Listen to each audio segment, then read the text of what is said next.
In this lecture, we continue our discussion on methods of estimation of L and psi of a factor model. Now, in the last lecture, we had discussed about the principal component method for estimation of L and psi, and we had come up to the point of looking at the closeness of comparison of approximating S by L hat transpose plus psi. So, we had stated this result in the last lecture that denoting by delta this matrix which is S minus L hat transpose plus psi, delta ij being the ijth element of this delta matrix. Now, as we had discussed in the last lecture that the way that this L hat and psi is formed, the diagonal entries of S minus L hat transpose plus psi, this element, the diagonal entries will be equal to 0, and only the off diagonal entries of this delta matrix is non-zero. So, since we had approximated S by L hat transpose plus psi, we have that particular observation.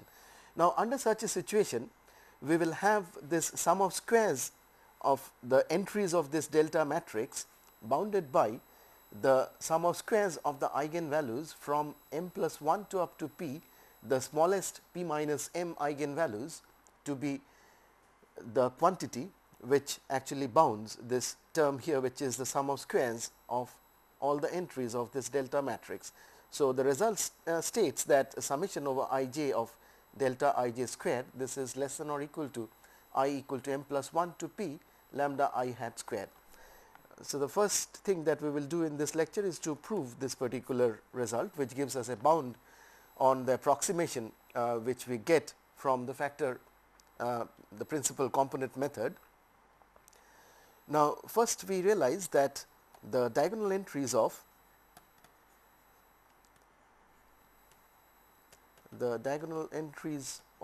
delta matrix are 0, and thus the sum of squares of entries of S minus L hat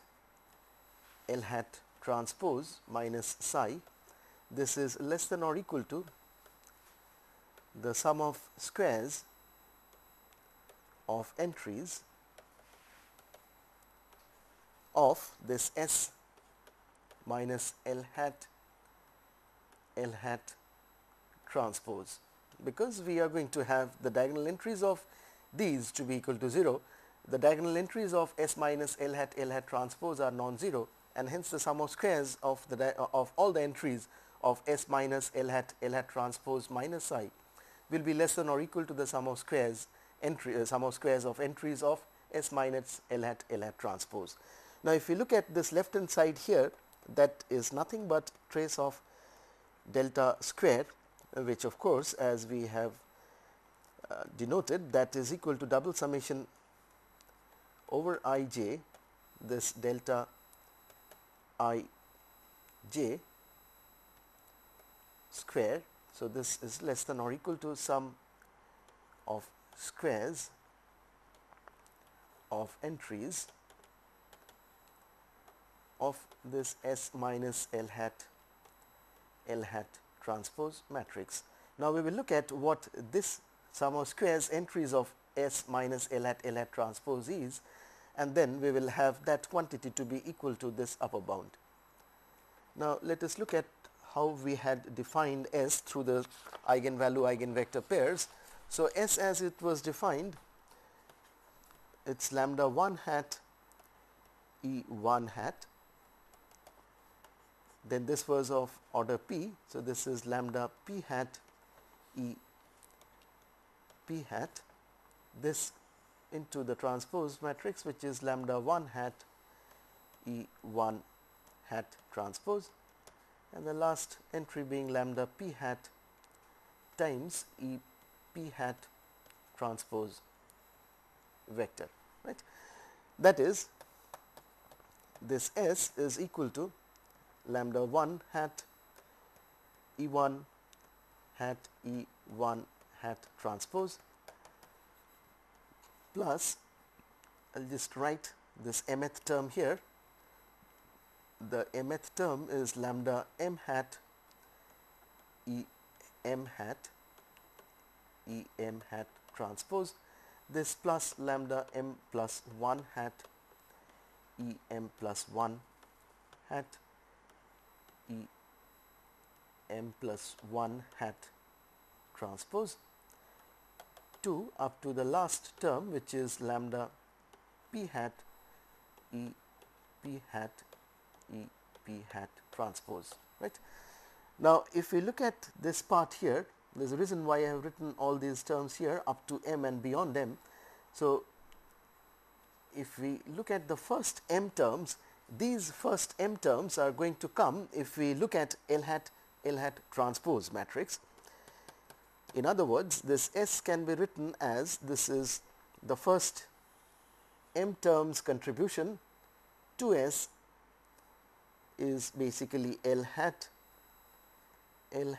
transpose, this plus, I will just put it as a sum, summation j equal to m plus 1 to up to p, this is lambda j hat e j hat into e j hat transpose. So, this will imply that this S minus L hat transpose, this matrix is equal to the terms which we have neglected, assuming that lambda m plus 1 to up to lambda p, they are having a negligible contribution. This is lambda j hat e j hat transpose. So, we have this S minus L hat transpose to be given by this right hand side here. Now, we will use this form of S minus L hat transpose in the previous equation, sum of the squared entries of S minus L hat transpose. Now, this of course is a symmetric matrix. So, what we are going to have is that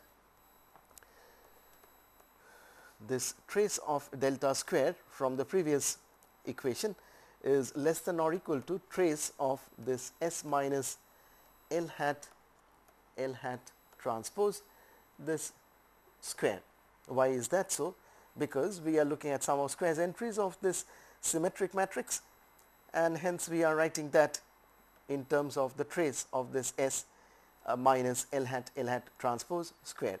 Now, what is this equal to? Let us look at what is the trace of S minus L hat transpose square matrix. This is trace of, I will just write the two matrices L hat transpose, this into S minus L hat transpose. Now, we will plug in the value of S minus L hat transpose as in this expression here, and then we will be able to write it as, this is summation over j equal to m plus 1 to up to p, this is lambda j hat e j hat times e j hat transpose.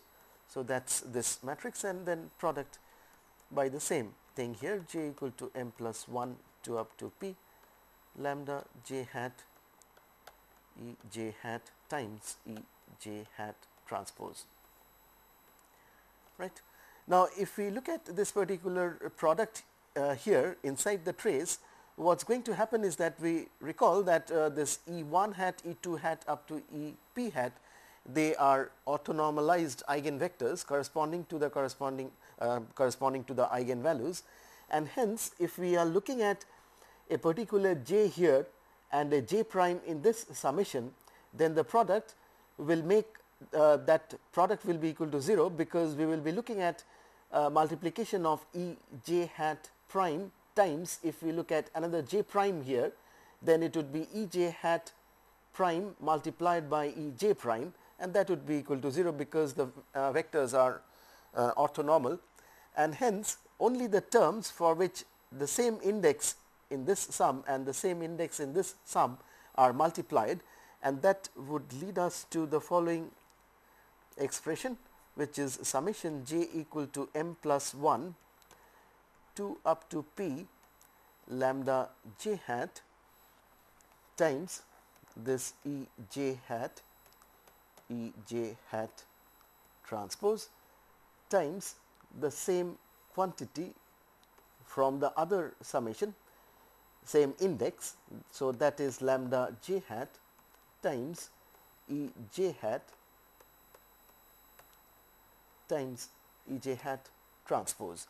Now, all other terms for which the indices in these two summations differ, they will be equal to 0 because of the orthogonal properties of these E j vectors. So, what do we get after this multiplication? This lambda j hat anyway is a scalar. So, this E j hat transpose E j hat, that would be equal to 1 because we have E j hat vectors to be orthonormal. So, this is nothing but trace of the matrix which is j equal to m plus 1 to up to p lambda j hat square E j hat transpose. Now, we will take the trace some term by term, because trace of the sum is sum of the traces. So, lambda j hat square anyway is a scalar quantity. So, we take the trace straight away inside, trace of E j hat times E j hat transpose, and furthermore the trace of A b equal to trace of B a. So, what we are going to have is summation j equal to m plus 1 to up to p lambda j hat square trace of E j hat transpose E j hat, and that is equal to 1. So, what we have is this summation to be just equal to j equal to m plus 1 to up to p lambda j hat square. So, this would imply the desired result, that trace of delta square, which is summation double summation I j delta I j square, that is less than or equal to the term that we have got in here. So, that is summation j equal to m plus 1 to up to p lambda j hat square. So, this proves the result that this is quantifying the closeness of approximation, that this matrix, which is the difference between S and the matrix which approximates S in this principal component method for estimation of L and psi, that this is bounded by this quantity on the right hand side. So, after proving this particular result, we move on further and look at another aspect of this principal component method for estimation of L and psi, which will give us idea about the contribution of factors to total sample variance.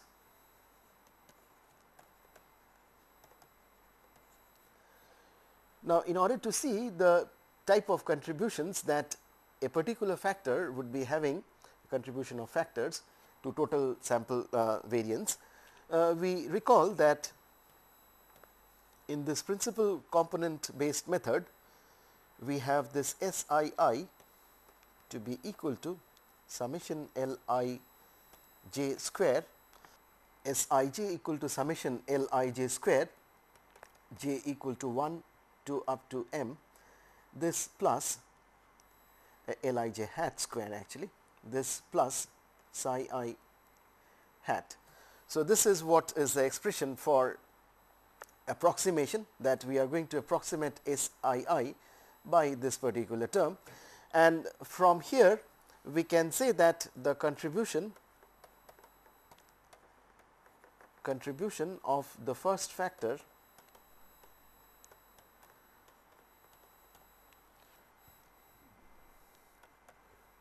to SII is going to be given by, now if we look at this particular term here, this is Li1 hat square, Li2 hat square and so on up to Lim hat square. So, the contribution of the first factor is related to the term for which j is equal to 1 in this expression. So, what we are going to have is that it is Li1 hat square. Now, if we look at the total sample variance and then the contribution of this first factor to the total sample variance,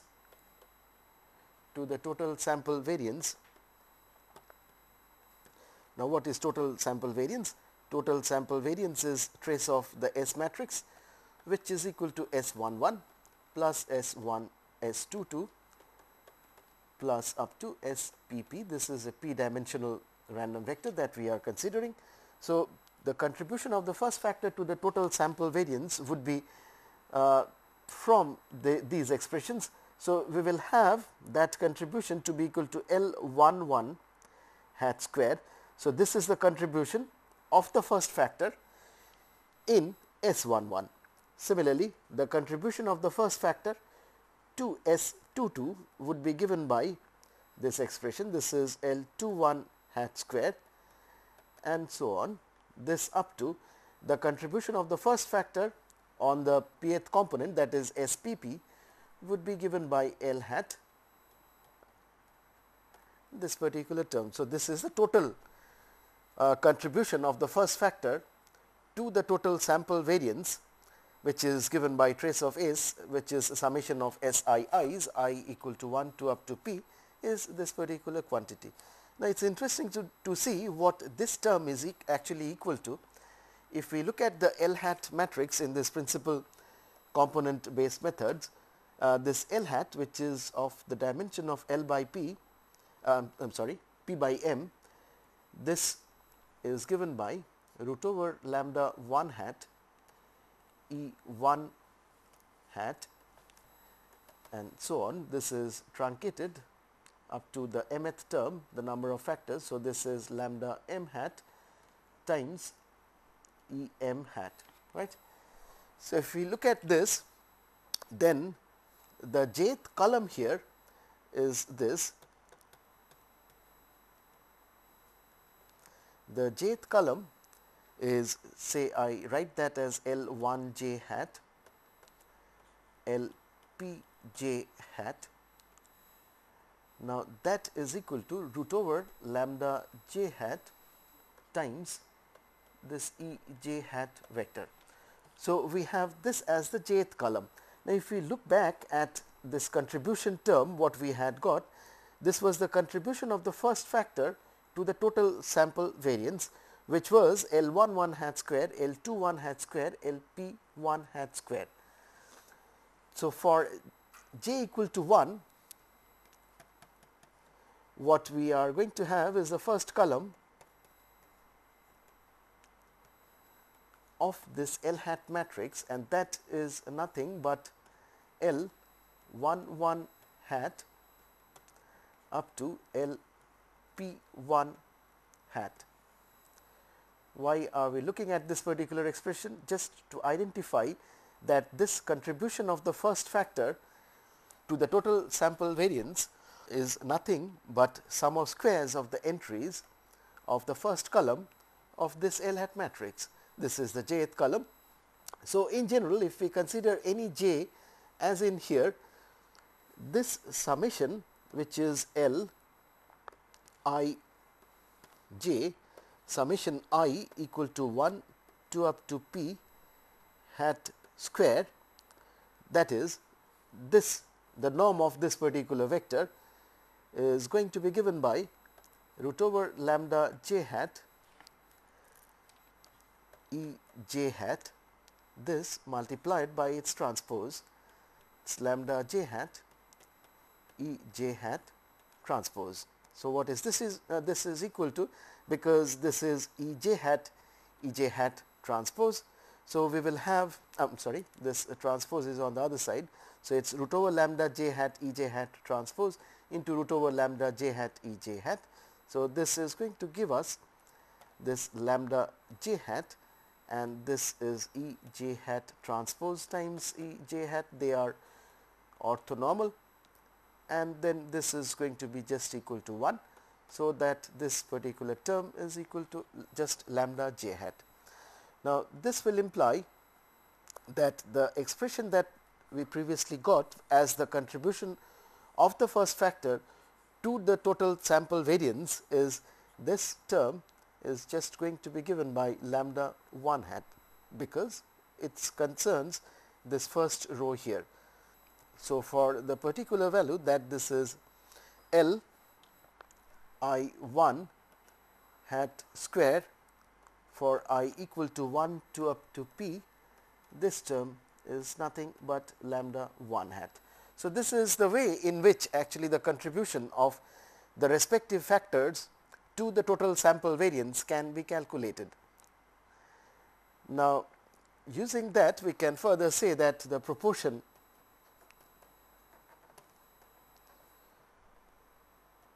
of total sample variance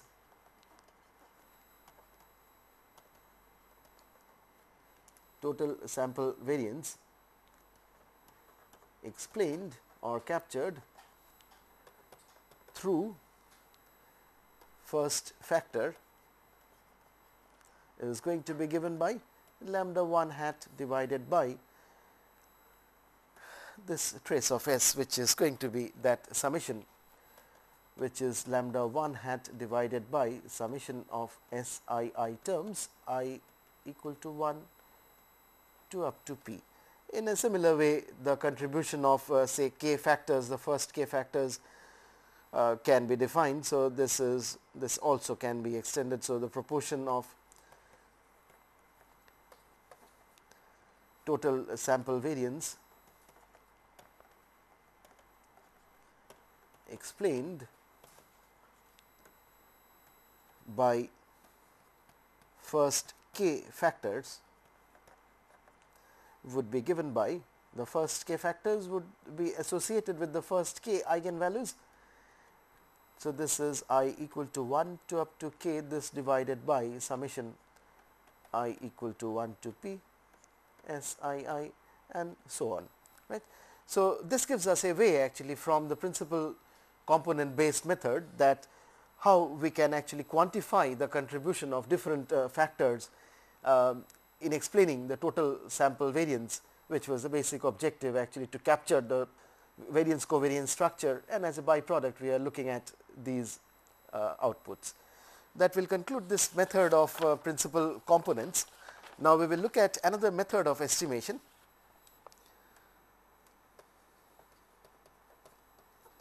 Method of estimation of L and psi. This is the first method that we had discussed was the principal component method. This is method number 2. This is maximum likelihood estimation.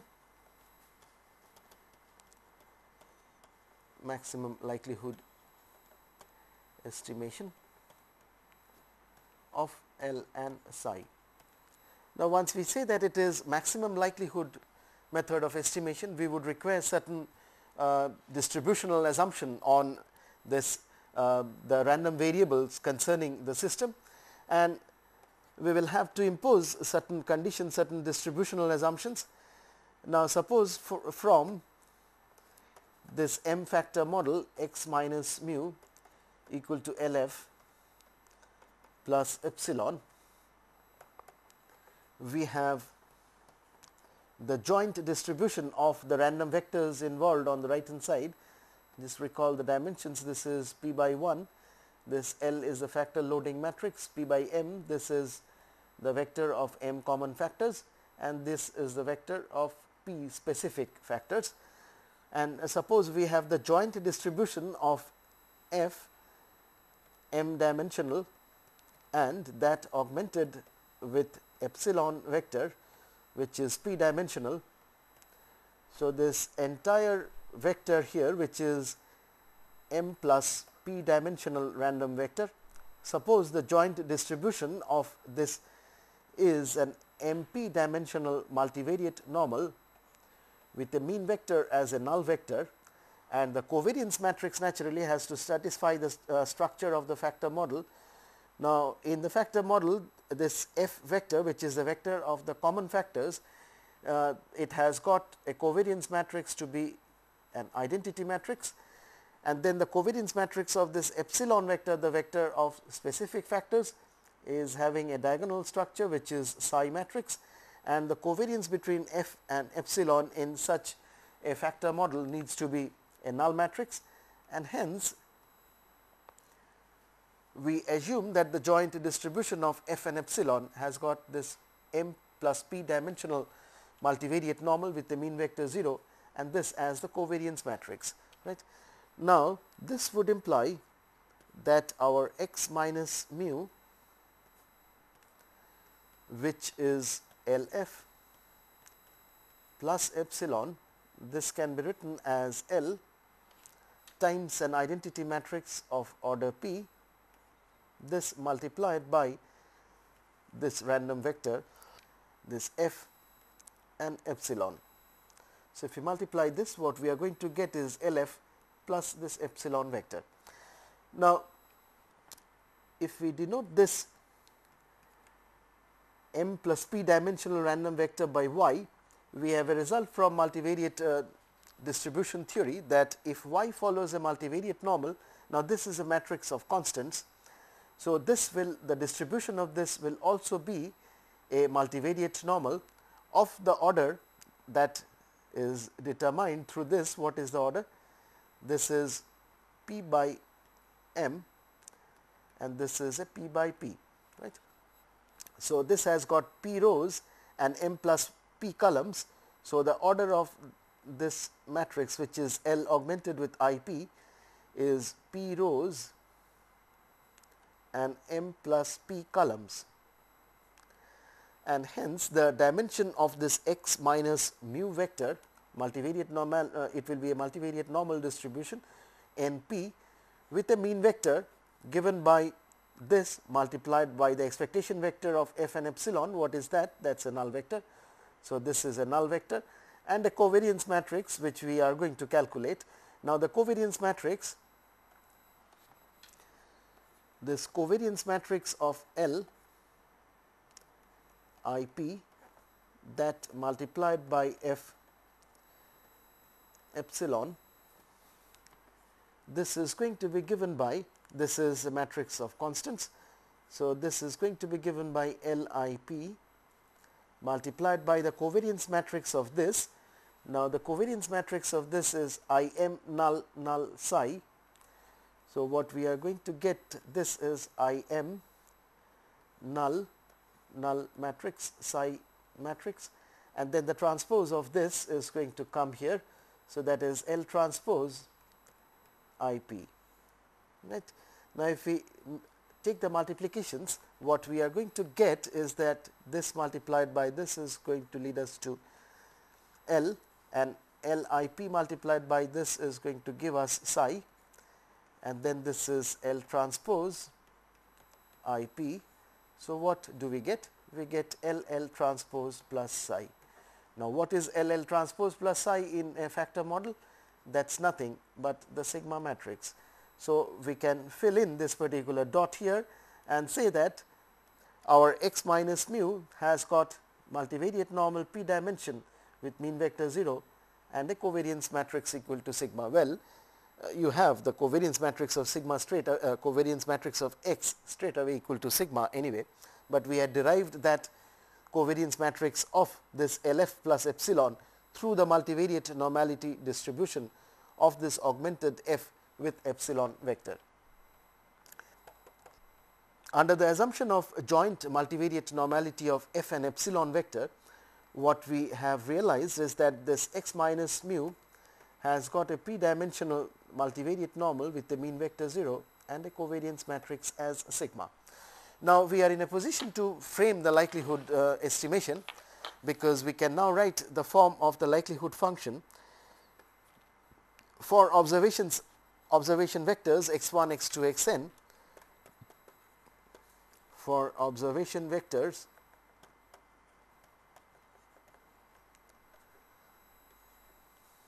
x1, x2, xn. The likelihood function is given by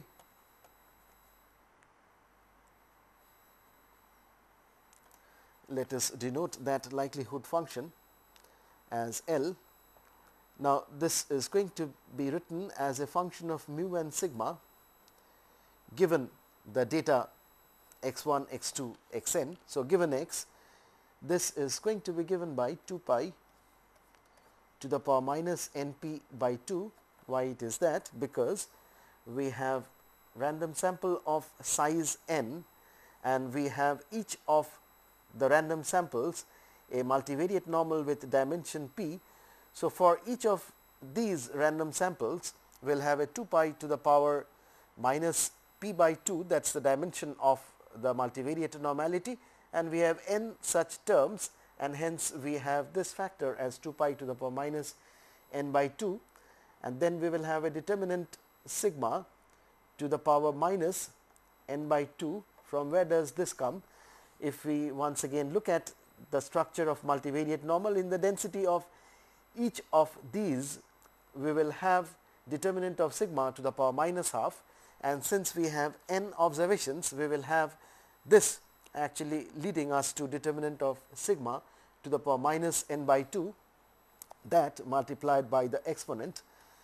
Now, we will straight away write the form of the exponent that we usually use, which is minus half trace of sigma inverse A, this minus n by 2 x bar minus mu transpose sigma inverse x bar minus mu, right, where this x bar vector is 1 upon n summation x I vectors.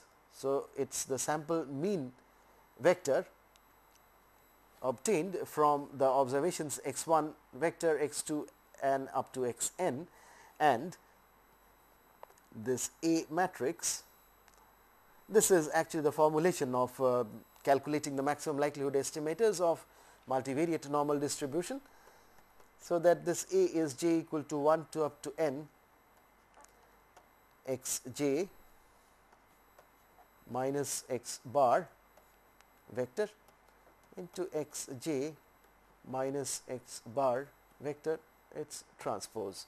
So, this is the standard form that we will have this as the exponent of the joint distribution of x1, x2, xn, each of them having a multivariate normal distribution, having a multivariate normal distribution with the order of the multivariate normality as p. Now, if this is the likelihood function, we can also write the log likelihood function. Let us denote that by small l. This is L mu sigma given this x1, x2, xn, or in short just to as we had written as x here. So, that is going to be equal to minus np by 2 log 2 pi, this minus n by 2 log determinant of sigma, this minus half trace of sigma inverse A minus n by 2 x bar vector minus this mu vector transpose sigma inverse x bar minus this mean vector mu, right. Now, from this expression here, what is the basic objective is to get the maximum likelihood estimators of L and psi, right. That is what we are aiming at. So, in order to get the maximum likelihood estimators of L and psi, we will write this log likelihood function in terms of those. Note that although we have written the log likelihood function of mu and sigma, it is in this particular sigma that we have L and psi, and hence this can be written in terms of log likelihood function in terms of L and psi given x1, x2, xn. This is going to be minus np by 2 log of 2 pi minus n by 2 log of determinant. Now, here we are going to use the fact that sigma, here we had the determinant of sigma here. In place of sigma, we will write L L dash plus psi. So, this is L L dash plus psi, determinant of this matrix, this minus half trace of sigma inverse A. So, this is L dash plus psi whole inverse times that A matrix, this minus n by 2 x bar minus mu transpose sigma inverse, that is L dash plus psi whole inverse times this x bar minus mu. So, what we have done is to look at this log likelihood function. This was as a function of mu and sigma. We transformed that actually using the factor model just by replacing sigma by the corresponding L dash plus psi quantity. So, we have this expression which is star as the log likelihood is the log likelihood function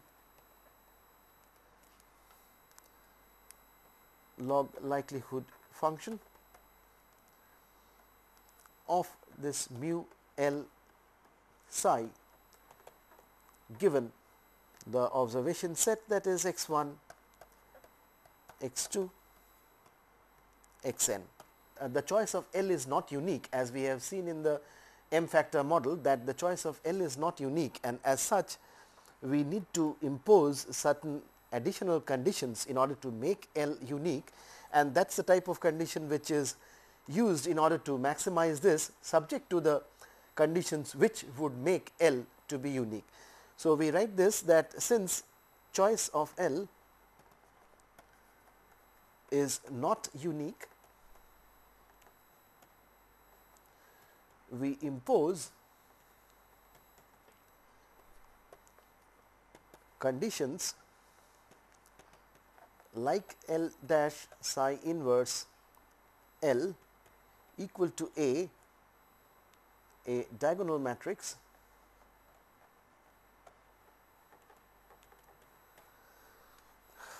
to make L choice of L unique,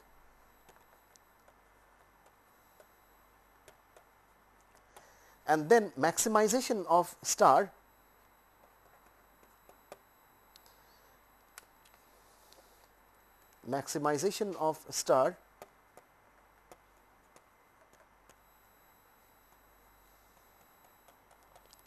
subject to the imposed condition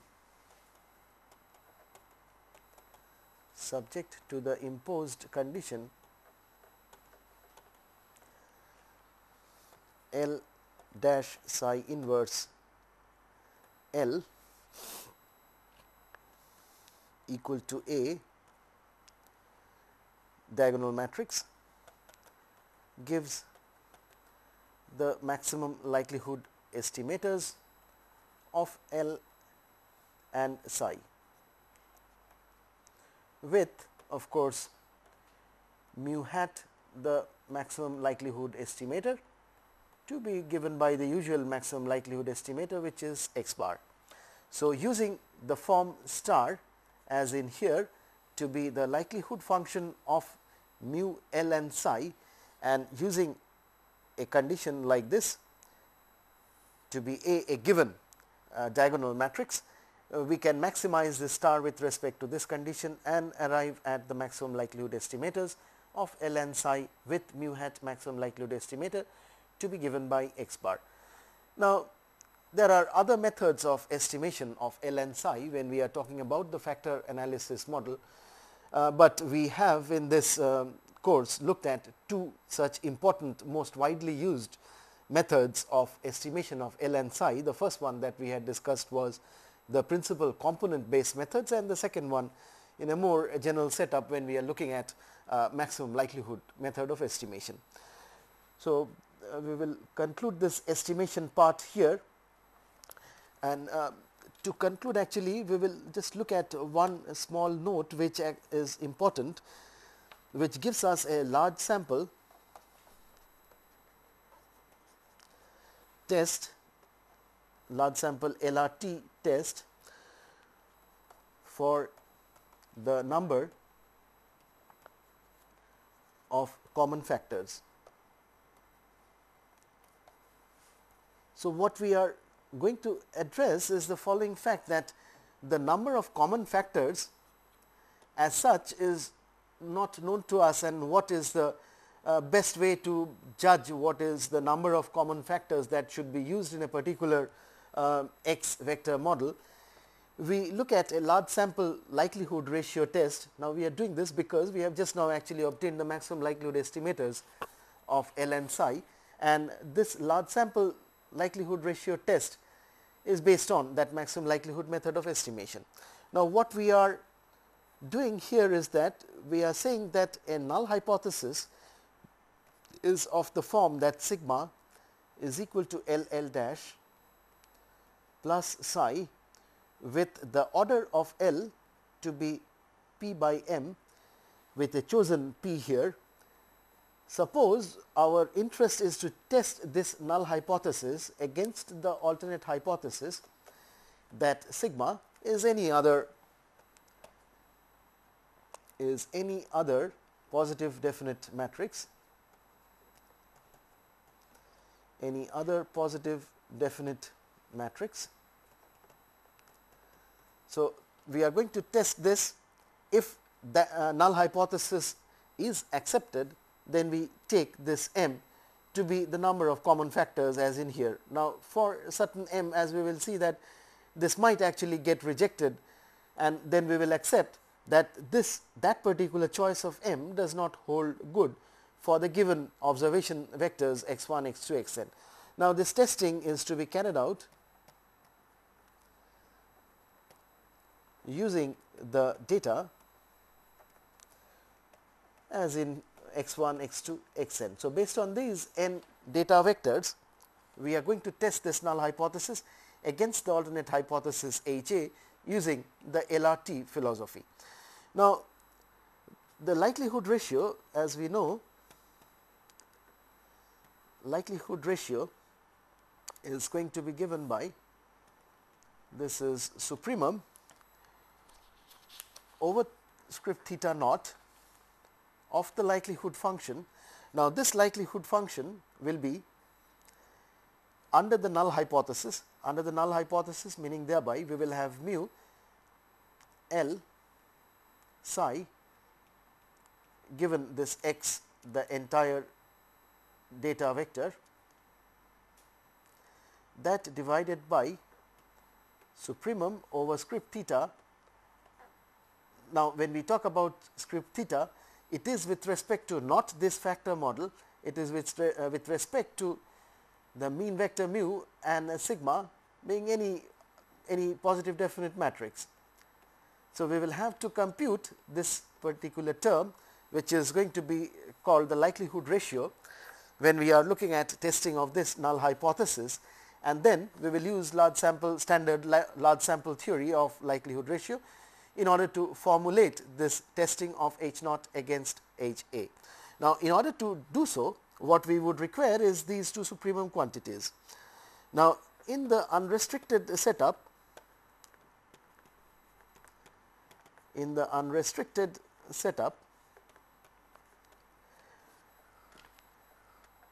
mu hat maximum likelihood estimator is going to be given by x bar, that we have already seen time and again, and this sigma hat MLE is going to be Sn, where Sn is nothing but 1 upon n summation xj minus x bar into xj minus x bar transpose j is equal to 1 to up to n. So, that is the maximum likelihood estimators in the unrestricted setup. So, this will actually look at the denominator part, and then in the likelihood function we will have to plug in these values of mu as x bar and sigma as Sn which is of this particular form, and then we will be able to write this supremum over script theta, the entire parameter space. Now, what is the entire parameter space? The entire parameter space, just to recall, the script theta is the set of all mu and sigma, wherein this mu belongs to r to the power p and sigma is positive definite. So, that is my script theta. So, supremum over script theta of L mu sigma, I will just drop this x. So, this is going to be proportional to, I am ignoring the constants. So, it is supremum over theta L mu sigma, that is going to be given by determinant of S n to the power minus n by 2 e to the power minus n p by 2. This we had of course done when we were looking at maximum likelihood method of estimation in multivariate normal and testing, but if one wants to recall why it is so, you will have to look at this expression here.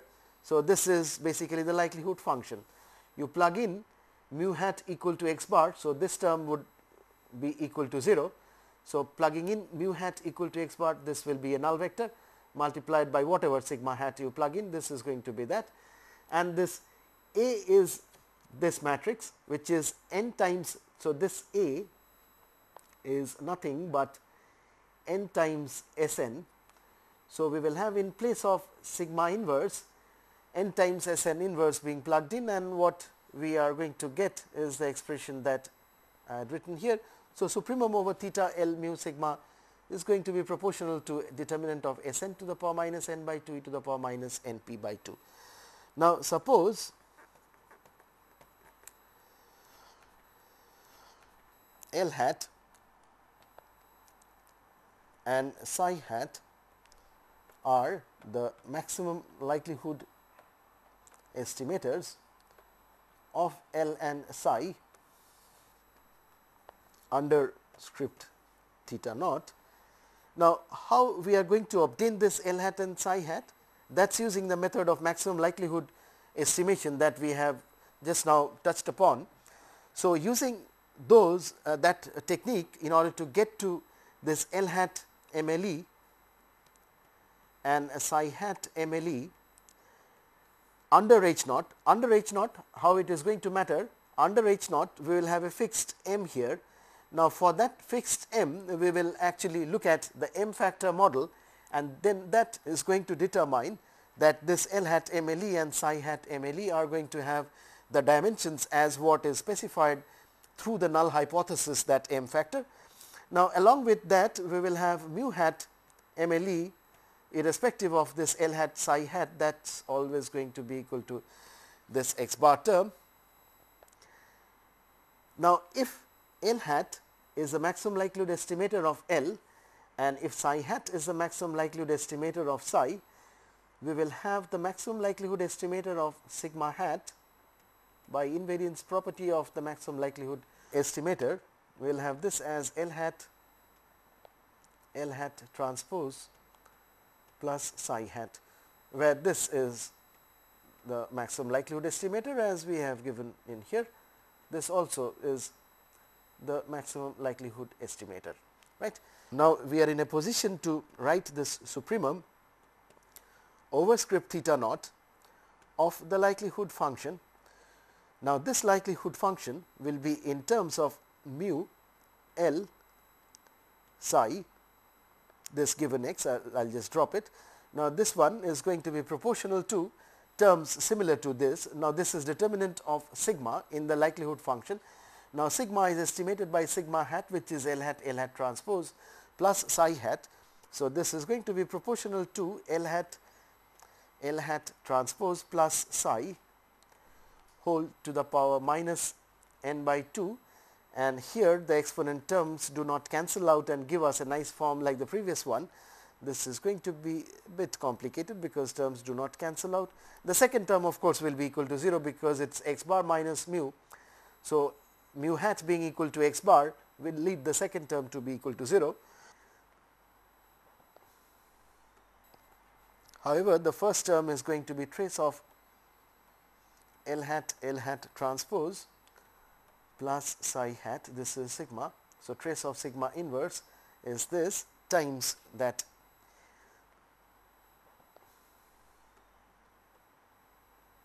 I will just write this as A, because it is better to write that as no, if we write that as A, then this term will be given by this Sn, right. So, we have this particular term here. So, n times Sn is basically A, and we have the supremum over script theta of the likelihood function given by this. So, we can formally thus write the likelihood ratio. So, this will imply that the likelihood ratio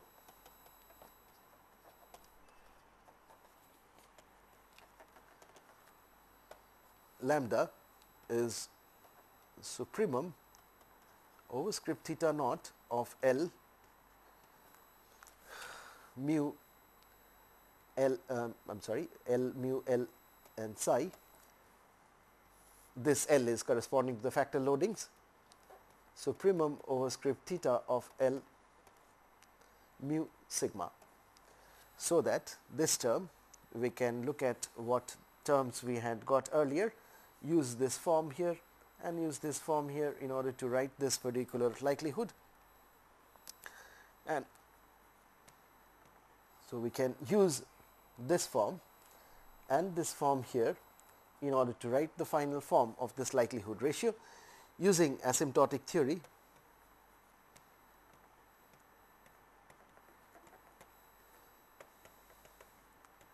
Using asymptotic theory, we know that this lambda or minus 2 log lambda, this follows asymptotically a central chi-square on the degrees of freedom, which is dimension of script theta minus the dimension of script theta naught. So, we will look at this likelihood ratio, and then using the asymptotic theory, we have minus 2 log lambda following asymptotically a chi-square central with degrees of freedom as dimension of theta minus dimension of theta naught. From a given data, we will obtain what is the observed value of lambda, what is the observed value of minus 2 log lambda, and looking at the appropriate degrees of freedom of that central chi-square, we will actually look at acceptance or rejection of the null hypothesis. So, what we are going to require this particular number here. So, what we see is that dimension of script theta. Now, script theta was this space here. So, this has got p entries, and the number of distinct elements of sigma is going to be the dimension of this script theta. So, that this is equal to p for mu and p into p plus 1 by 2 for the sigma matrix. Now, if we look at the dimension of script theta naught says that this sigma, so this H naught is what we have giving us L dash plus psi. Now, the dimension of script theta naught, it still has the components of mean vector.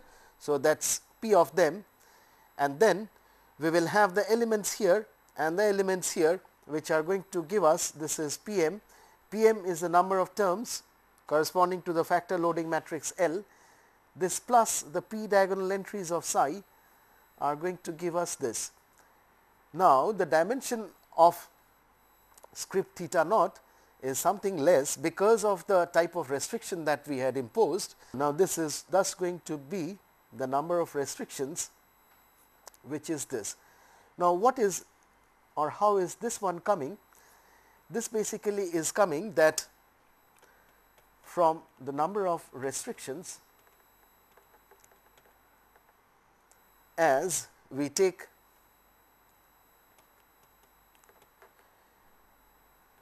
MLE under script theta naught with the restriction of a diagonal matrix. So, since we have the diagonal matrix of that m by m matrix, which is you can just go back a little bit. This is basically the restriction that we plug in. So, this L transpose psi inverse L, this matrix is a diagonal matrix, and hence these are the number of restrictions that we have in computing the maximum likelihood estimators, and hence we will have the dimension of script theta as it is given by this, and the dimension of script theta naught to be equal to this. So, there is no problem in computing the degrees of freedom of this central chi-square, which is the asymptotic distribution of minus 2 log lambda. So, we will thus reject null hypothesis.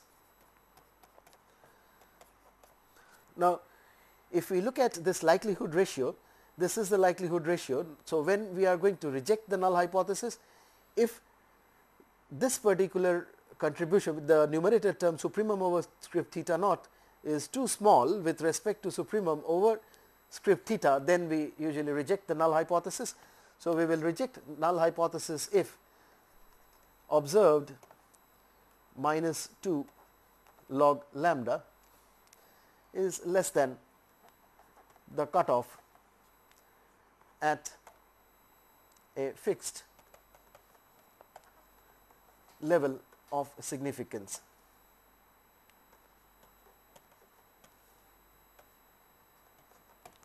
So, that concludes actually this testing procedure, which was based on the maximum based on the large sample theory of the likelihood ratio test for the number of common factors that we will be choosing in an M factor model. So, that concludes our discussion with about the factor analysis. There are other concepts in factor analysis like factor rotation, which also occupies an important place, but we will end the concept of factor analysis here. From the next lecture, we will look at the canonical correlation analysis.